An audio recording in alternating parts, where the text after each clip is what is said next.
नमस्कार। आईबीएस में नहीं आते हैं ये 8 सिम्टम्स।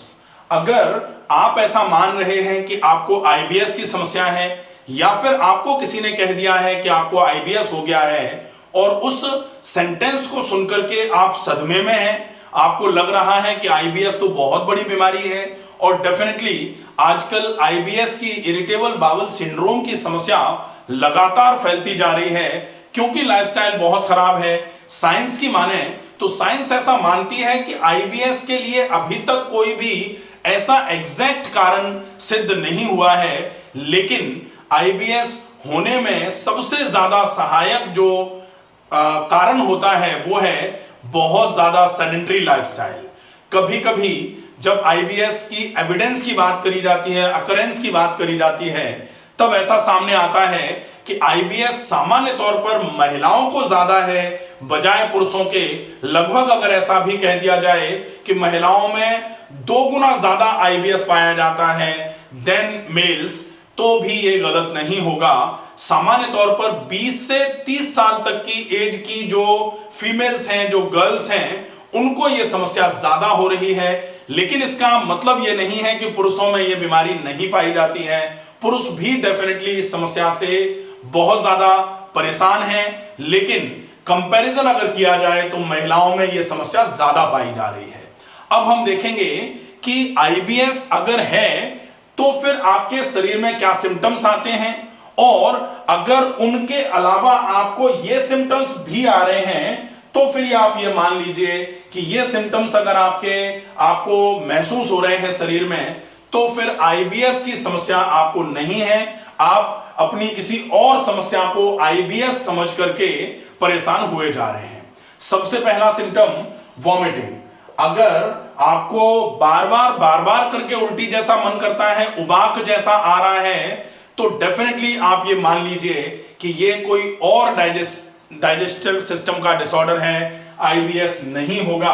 आप इसको रूल आउट कराइए कि आपके जो डाइजेशन का डिसऑर्डर है उसके साथ जो वॉमिटिंग का सेंसेशन आपको बार बार आ रहा है, ये कौन सा डिसऑर्डर है। ये जीईआरडी है या फिर ये रिफ्लक्स का और कोई डिसऑर्डर है, या फिर गैस्ट्राइटिस है, या फिर जो गैस्ट्रिक डिस्टेंशन की वजह से एकदम से उबाक आ रही है, वो कुछ है। अब दूसरा है blood in stool. Blood in stool का मतलब होता है कि आप जब मोशन पास करने जा रहे हैं तो फिर या तो मोशन पास करने के साथ साथ, या फिर कभी कभी ऐसा हो रहा है कि मोशन जब आप पास कर चुके उसके बाद ड्रॉप्स के फॉर्म में ब्लड निकल करके आ रहा है। डेफिनेटली अगर आपके साथ ऐसा हो रहा है तो ये आईबीएस की वजह से नहीं हो रहा है, ये कोई और कारण है जिसकी वजह से आपके स्टूल्स के साथ ब्लड आ रहा है। तो आपको इसको रूल आउट कराना चाहिए। रूल आउट कराने के लिए इसके लिए आप सिग्मोइडोस्कोपी या कोलोनोस्कोपी जिसको बोला जाता है वो करा सकते हैं, और उससे आप ये पता लगा सकते हैं कि आईबीएस नहीं तो ये क्या है, तो आप उसको क्लियर कर लेंगे। अब फीवर अगर आपको बार बार आ रहा है, फ्रीक्वेंट फीवर, कभी कभार तो आईबीएस के साथ भी बुखार हो सकता है, लेकिन आईबीएस है और आईबीएस के साथ अगर आपको ऐसा लग रहा है कि बुखार बार बार करके आया जा रहा है और आप अभी तक समझ रहे थे कि आईबीएस है, तो डेफिनेटली आपको ये मान लेना चाहिए कि आईबीएस में फ्रीक्वेंट फीवर नहीं आता है। अगर फ्रीक्वेंट फीवर आ रहा है तो आप दोबारा से एक बार कंफर्म करवाओ कि आईबीएस के अलावा क्या है जो लगातार फ्रीक्वेंट फीवर आपको करवा रहा है। आईबीएस तो ये नहीं हो सकता है। अब फिर आती है बात कि अगर आपका पेट में दर्द जो है वो खाने से रिलेटेड है, खाना अगर आप नहीं खा रहे हैं, या फिर कभी आपने ज्यादा खाना खा लिया, या फिर कभी आपने भारी खाना खा लिया, उसके बाद अगर आपको पेट में एकदम से दर्द हो रहा है, तो फिर ये डाइजेशन का और कोई डिसऑर्डर है, इसको आईबीएस नहीं कहा जा सकता।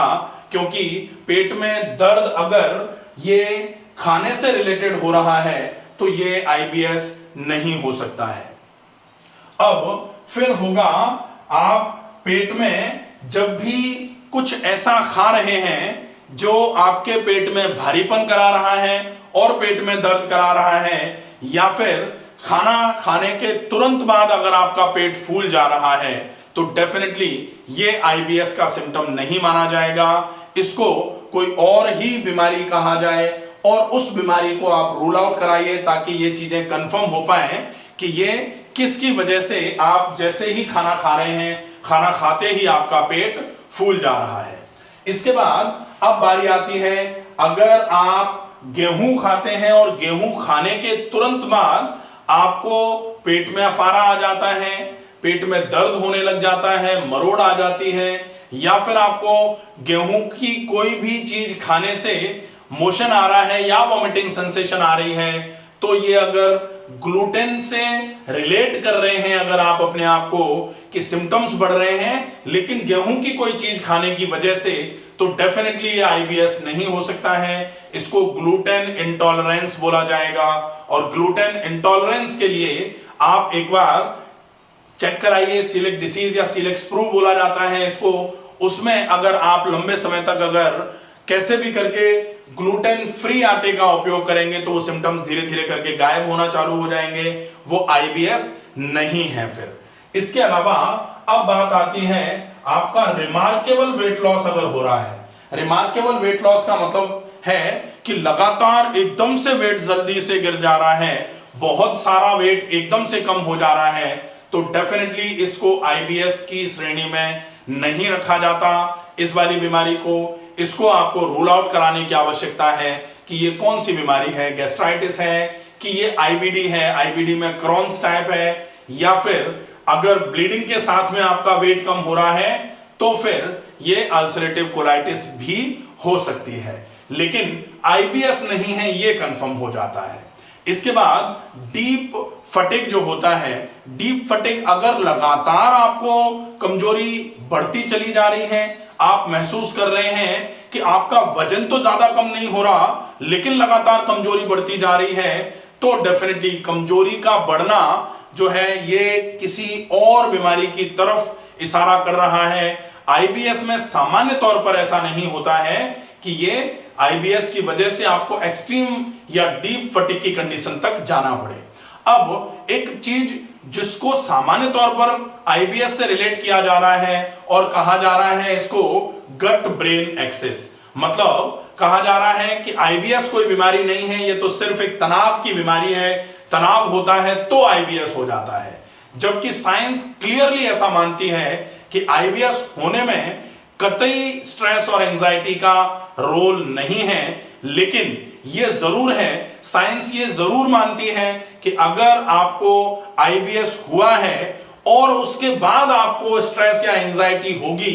तो आईबीएस के सिम्टम्स डेफिनेटली बढ़ेंगे, और उन बढ़े हुए सिम्टम्स को अगर आपको ट्रीट करना है तो आपको उस बढ़ी हुई स्ट्रेस और एंजाइटी को कम करने की आवश्यकता है। इसका मतलब कंफर्म सा ये है कि आईबीएस होने में या आईबीएस कराने में एंजाइटी या स्ट्रेस कहीं पार्टिसिपेट नहीं करती है, लेकिन अगर आपको आईबीएस हो गया है तो उसके बाद फिर स्ट्रेस और एंजाइटी आपके इस आईबीएस के सिम्टम को बढ़ाने का काम जरूर करेगी। ट्रिगरिंग फैक्टर्स जो होते हैं उनको आपको देखना पड़ेगा कि आईबीएस किन चीजों से ट्रिगर होता है। ट्रिगरिंग फैक्टर्स आप डायरी बनाना चालू कर दीजिए कि आप क्या खा रहे हैं, क्या आप नहीं खा रहे हैं तब आपको अच्छा लग रहा है, क्या खाते ही आपको प्रॉब्लम हो रही है, स्ट्रेस या एंजाइटी के किस लेवल पर जाने के बाद आपका आईबीएस ट्रिगर हो जा रहा है। अगर आप इन चीजों को नोट करके रखेंगे तो ये आपके लिए काफी इफेक्टिव होगा, और इन सिम्टम्स को जरूर आप फील करिए कि अगर आपकी सिम्टम्स जो आपके सिम्टोमेटोलॉजी जो आप फील करते हैं उसके साथ में अगर ये सिम्टम्स भी आ रहे हैं तो डेफिनेटली ये मान लिया जाए कि आप आईबीएस से नहीं, पाचन तंत्र की किसी और समस्या से परेशान हैं, और उस समस्या को रूल आउट करा के प्रॉपर तरीके से उसका ट्रीटमेंट कराइए, आपको बहुत अच्छा आराम मिलना चालू हो जाएगा। आशा है ये वीडियो आपको पसंद आएगा, ज्यादा से ज्यादा लोगों तक शेयर करिए। स्वस्थ रहिए, सुरक्षित रहिए, धन्यवाद।